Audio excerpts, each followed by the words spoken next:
Hi, y'all. I just wanted to show you something that I'm going to implement so that we could better communicate and know who's present in each class.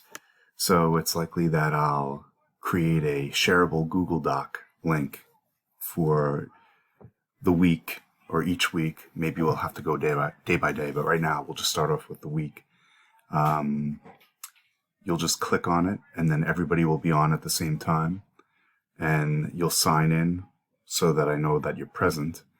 And then we could always use this comment feature right here to talk back and forth. Right now, the comment section is disallowed, if you will. But once I make a shareable link, you'll be able to click on this and we could chat in real time to the right.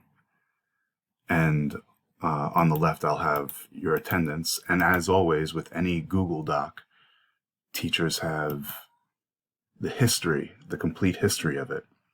So at any given moment, I could always see who typed in their name on which day, and obviously who was in a chat or comment. Even if it gets removed later, there's a complete history that I could rewind through. So don't mess around with the attendance, and don't obviously mess around with comments. Don't treat it like a joke, and definitely don't do anything insulting on here. It's only supposed to be for exclusively communicating with me about things involving classroom discussions. All right. See you soon. Bye.